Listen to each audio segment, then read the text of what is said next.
വീണ്ടും വയനാട്ടിലേക്കാണ്. വയനാട് പഞ്ചാരക്കൊല്ലിയിൽ നരഭോജിക്കടുവയെ പിടികൂടണമെന്നാവശ്യപ്പെട്ട നാട്ടുകാരുടെ പ്രതിഷേധം. വനം വകുപ്പ് ദൌത്യസംഘത്തിന്റെ ബേസ് ക്യാമ്പിൽ നാട്ടുകാർ കുത്തിയിരുന്ന് പ്രതിഷേധിച്ചു.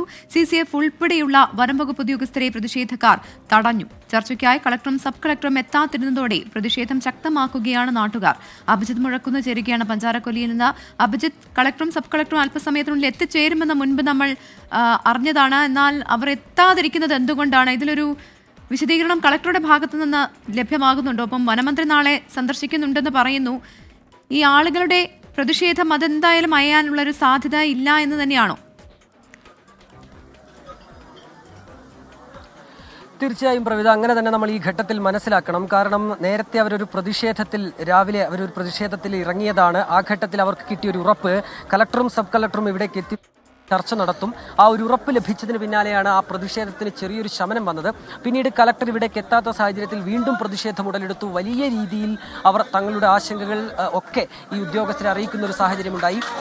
ഇപ്പോൾ നിലവിൽ ഇവർ വ്യക്തമാക്കുന്ന ഒരു കാര്യം, ഏതെങ്കിലും ഒരു റവന്യൂ ഉദ്യോഗസ്ഥർ ഇവിടേക്ക് എത്തണം, അതുവരെ തങ്ങളുടെ പ്രതിഷേധവുമായി മുന്നോട്ട് പോകും എന്നുള്ളതാണ്.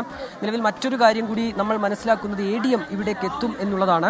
ADM ഇവിടേക്ക് എത്തി ഇവരുമായി ഒരു ചർച്ച നടത്തും എന്നുള്ളൊരു കാര്യം കൂടി നമുക്ക് ലഭിക്കുന്നുണ്ട്. കലക്ടർ ഇവിടേക്ക് എത്താത്തതിന്റെ കാരണമായി ഇപ്പോൾ മനസ്സിലാക്കുന്നത് കലക്ടർക്ക് ഒരു മീറ്റിംഗ് ഉണ്ട്. ആ മീറ്റിംഗിൽ കലക്ടർ പങ്കെടുത്തുകൊണ്ടിരിക്കുകയാണ് എന്നുള്ള വിവരം കൂടി ഈ ഘട്ടത്തിൽ വരുന്നുണ്ട്. ഏതായാലും ഇവരുടെ പ്രതിഷേധം നമുക്ക് ഈ ദൃശ്യങ്ങളിൽ കാണാം. കുട്ടികളും സ്ത്രീകളും ഉൾപ്പെടെയുള്ളവർ ഈ പ്രതിഷേധത്തിന്റെ ഭാഗമായിട്ടുണ്ട്. അവർ പലരും രാവിലെ മുതൽ ഇവിടേക്ക് എത്തിയതാണ്. രാവിലെ മുതൽ ഇവിടെ ഈ ബേസ് ക്യാമ്പിൽ കുത്തിയിരുന്നു കൊണ്ട് അവർ ഈ പ്രതിഷേധത്തിന്റെ ഭാഗമാവുകയാണ്.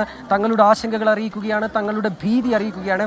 ഇതിന് കൃത്യമായ ഒരു പരിഹാരം ലഭിക്കാതെ, ഇതിന് കൃത്യമായ ഒരു ഉറപ്പ് ലഭിക്കാതെ തങ്ങൾ ഇവിടെ നിന്ന് മാറില്ല, തങ്ങളുടെ പ്രതിഷേധം അവസാനിപ്പിക്കില്ല എന്നുള്ളൊരു ഉറച്ച തീരുമാനം ഇവരുടെ ഭാഗത്തു നിന്ന് ഉണ്ടാവുകയും ചെയ്യുന്നുണ്ട്.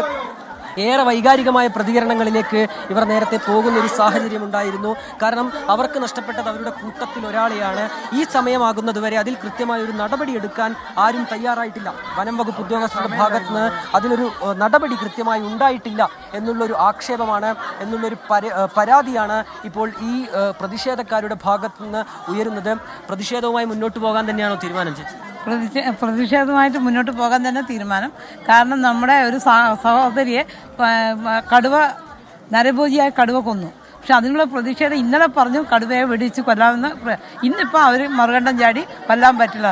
അതിൻ്റെ പ്രതിഷേധം ഇത് കാണുന്നത്. കാരണം വയനാട്ടിലെ ജനങ്ങൾക്ക് ജീവിക്കാൻ കഴിയുന്നത് കാട്ടാനയും കടുവയായിട്ടുള്ള ശല്യം, ജനജീവിതം, കൃഷി എല്ലാം നശിച്ചുകൊണ്ടിരിക്കുക. അപ്പോൾ അതിനെതിരായിട്ട് സർക്കാർ നമുക്കൊരു കാര്യമായ സംവിധാനം ചെയ്തു തരണം. വയനാട്ടിലെ ജനതയെ ഈ തോട്ടത്തിൽ ഇറങ്ങിക്കഴിഞ്ഞാൽ കടുവ പിടിക്കുന്നതാണ്. ആദിവാസി വിഭാഗത്തിൽപ്പെട്ടവരും അതല്ലാതെ ആ പ്രദേശത്ത് താമസിക്കുന്നവരും എല്ലാം ഒറ്റ സ്വരത്തിൽ പറയുന്നത് അത് തന്നെയാണ്. ആ കടുവയെ വെടിവെച്ച് കൊല്ലണം. ഇന്നലെ ആ ആവശ്യം അംഗീകരിച്ചതാണ്. പക്ഷേ പിന്നീട് ആ ആവശ്യത്തിൽ നിന്ന് ഈ അധികൃതർ മാറുകയാണ്. പക്ഷേ അതല്ല, അവരെ സംബന്ധിച്ച് ആ കടുവയെ പേടിച്ച് പിന്നീട് അവിടെ ജീവിക്കാൻ സാധിക്കാത്ത അവസ്ഥയാണ്. അതുകൊണ്ട് ഈ കടുവയെ വെടിവെച്ച് കൊല്ലുക എന്നുള്ള ആ ഒറ്റ തീരുമാനത്തിൽ ഉറച്ചു നിൽക്കുകയാണ് നാട്ടുകാർ. ആവശ്യത്തിൽ നിന്ന് പിന്നോട്ടില്ല എന്ന് നാട്ടുകാർ പറയുകയായിരുന്നു ഇപ്പോൾ 24.